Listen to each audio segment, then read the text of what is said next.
नमस्कार, खबर हिमाचल प्रदेश देख रहे हैं आप और मैं हूं आपके साथ ज्योति। हिमाचल विधानसभा के शीतकालीन सत्र के दूसरे दिन विपक्ष ने स्टोन क्रैशर को बंद करने को लेकर के सरकार पर भ्रष्टाचार के गंभीर आरोप लगाए हैं, जिसको लेकर के मुख्यमंत्री सुखविंदर सिंह सुक्खू ने कहा है कि घोटाला हुआ लेकिन पूर्व सरकार के समय में हुआ है, जिसको लेकर के वर्तमान को से जो है पर्दाफाश उसका किया गया है, उसी का दर्द बीजेपी को हो रहा है। सरकार पारदर्शिता से काम कर रही है और 100 करोड़ का घोटाला स्टोन क्रैशर में हुआ है।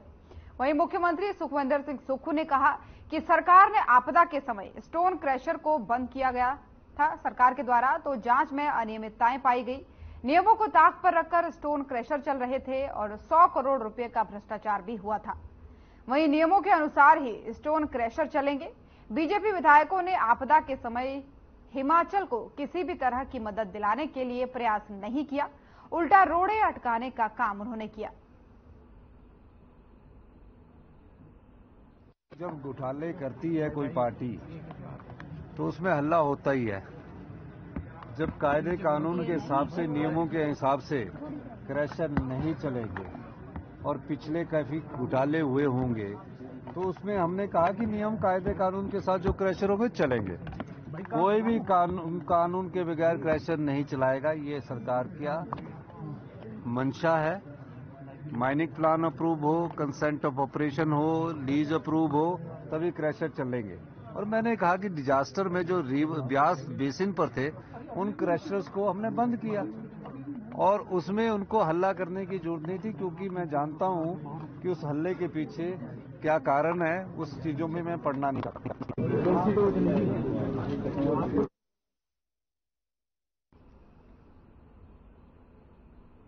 और धर्मशाला में शीतकालीन सत्र से पहले ही दिन में पक्ष और विपक्ष में नोकझोंक के कारण बाण चलते रहे।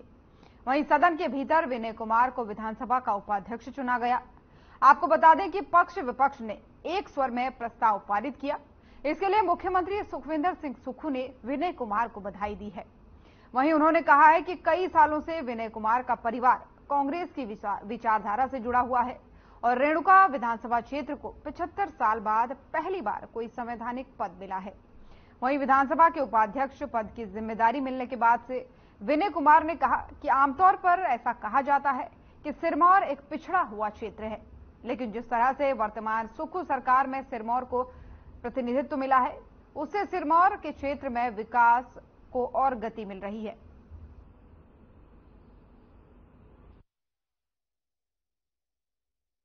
पहले दिन में हमारा सबसे पहला जो है संवैधानिक पद पर आज विनय कुमार जी का चुनाव हुआ और रेणुका विधानसभा क्षेत्र को 75 साल बाद, उससे पहले यशवंत सिंह परमार जी थे, उसके बाद पहली बार कोई कॉन्स्टिट्यूशनल पोस्ट मिली है, यानी कि डिप्टी स्पीकर की पोस्ट पर उनको नवाजा गया है। विनय जी का परिवार कांग्रेस पार्टी की विचारधारा से पिछले कई सालों से जुड़ा हुआ है। विनय जी तीसरी बार विधायक बने। परिस्थितियां कुछ ऐसी होती है कि इन्हें जो नियुक्ति है थोड़ी उसमें देरी हुई है, लेकिन देर आए दुरुस्त आए और विनय जी को हमने अभी डिप्टी स्पीकर के पद पर नवाजा है और जो इनकी मृत शैली है, जो इनकी काम करने की क्षमता है, उसका फायदा रेणुका के लोगों को होगा। सबसे पहले अपने रेणुका विधानसभा क्षेत्र के सभी लोगों का धन्यवाद करता हूं, जिनकी बदौलत मैं आज तीसरी बार उनके विधानसभा में आया हूँ अपने विधानसभा क्षेत्र के लोगों की वजह से।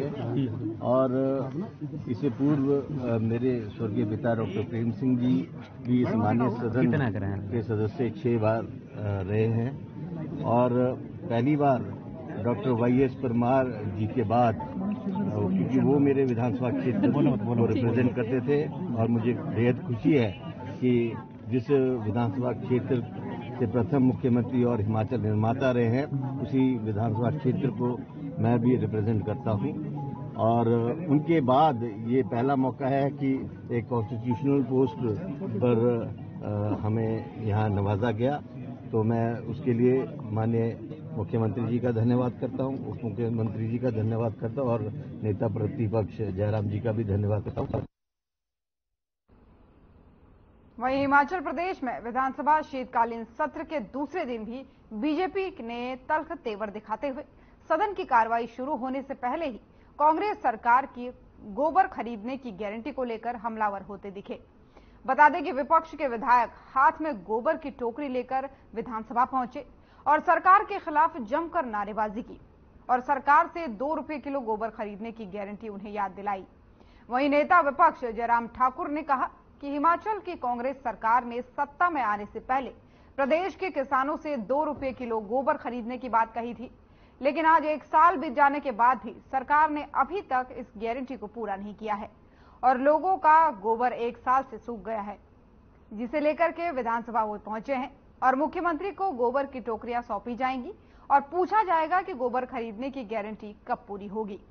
साथ ही उन्होंने कहा कि कांग्रेस सरकार ने सत्ता में आने से पहले लोगों को गुमराह किया और झूठी गारंटियां जनता को दी, लेकिन विपक्ष इन गारंटी को भूलने नहीं देगी और सरकार को बार बार गारंटी को पूरा करने की याद दिलाई जाएगी।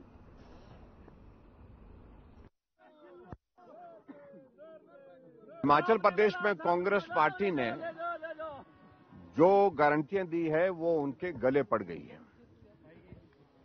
और 10 गारंटियां वो चाहते हैं कि लोग भूल जाएं और हम इस बात को सुनिश्चित करेंगे कि ना लोग भूलें और ना ही कांग्रेस के नेता भूलें।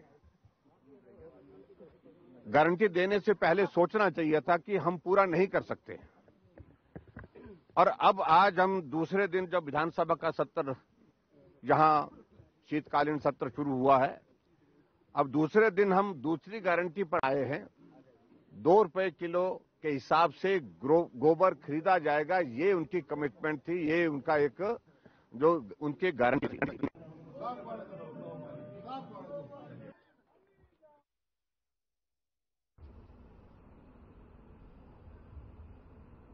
धर्मशाला में विधानसभा शीतकालीन सत्र के दूसरे दिन की शुरुआत विपक्ष के सदन से वॉकआउट के साथ हुई।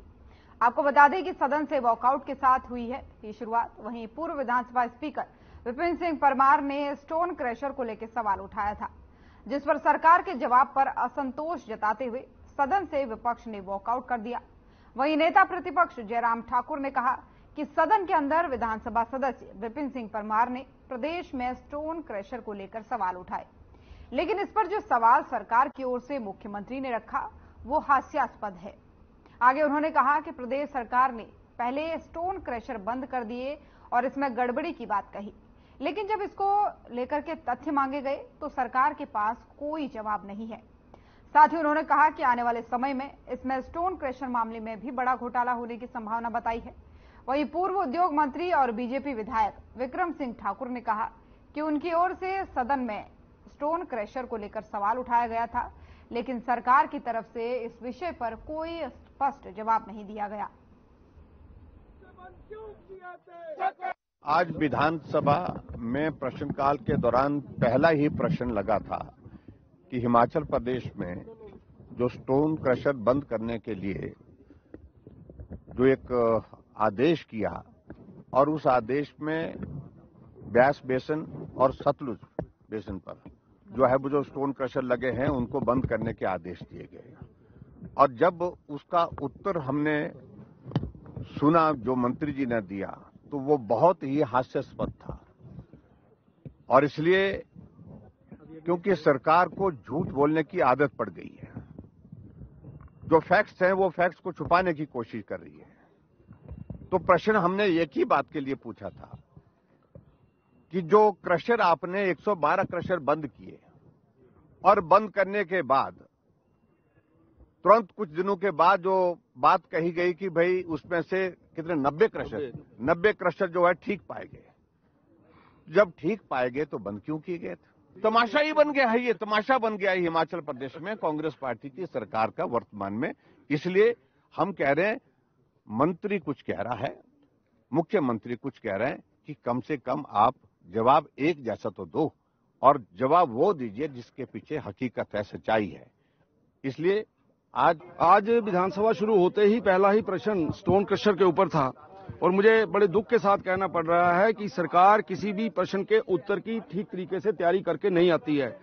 और प्रश्न के उत्तर में इस प्रकार का असंतोष था कि हमने वहां पे सप्लीमेंट्री पूछा कि भैया आप लोगों ने हिमाचल प्रदेश के अंदर कुछ क्रशरों को बंद कर दिया, कुछ जिलों में क्रशरों को बंद नहीं किया, उसका क्या कारण था और उसके कारण से कितना रेवेन्यू लॉस हुआ, ये बातें पूछी। उनके पास इसका कोई जवाब नहीं था। उल्टा जवाब ये था कि कोई रेवेन्यू लॉस नहीं हुआ, कोई बेरोजगार नहीं हुआ। मैंने उनको बोला कि भाई यहाँ पर 112 क्रशर बंद हुए।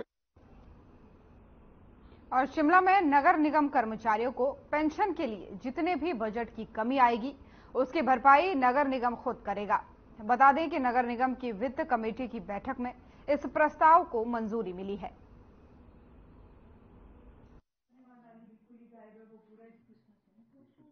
देखिए, आज हमारी मासिक बैठक होती है एफसीपीसी की, जिसमें कई प्रस्ताव पास होते हैं हमारे, जिसकी कमेटी हमारे बैठते हैं। इसमें कमिश्नर और माननीय पार्षद जो हम इस कमेटी में हैं वो उसको लेकर के चर्चा है। इसमें 3-4 इश्यूज हमारे पास हमने पास किए, जिसमें सूर्यनगर में एक रोड, एम्बुलेंस रोड का एक प्रपोजल है, बहुत निचले एरिया में पड़ता है, विकास नगर का एरिया पड़ता है।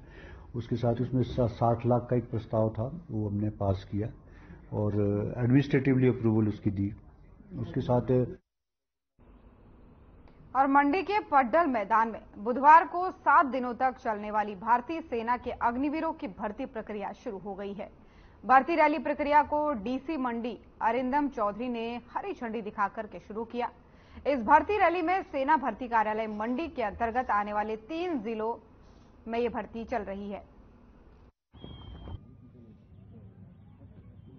ये जो भर्ती है वो 24 दिसंबर तक चलेगी, यानी 20 दिसंबर से लेकर 24 तक के रन्स होंगे और 2 दिन का हमने एक्स्ट्रा टाइम भी दिया है कि अगर बारिश वगैरह होती है तो हम 1-2 दिन एक्स्ट्रा भी देते हैं। तो अभी आज पहला दिन है, तो आज लाहौल स्पीति और कुल्लू के कैंडिडेट्स आएंगे सारे।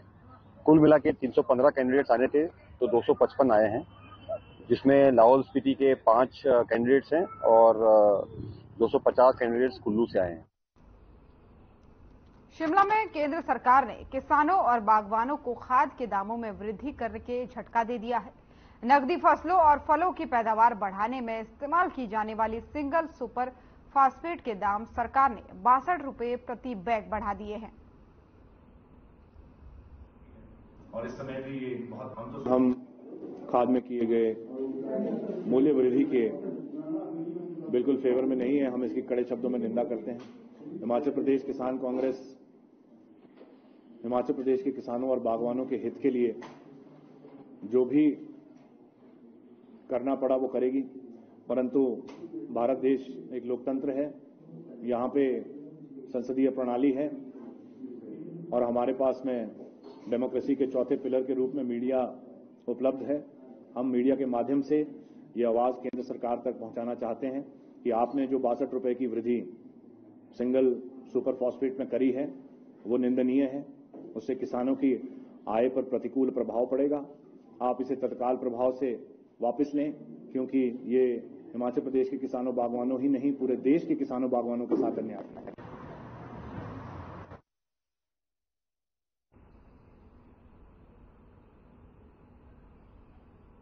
खबर हिमाचल प्रदेश देख रहे थे आप। हिमाचल प्रदेश की खबरों में फिलहाल इतना ही। नमस्कार।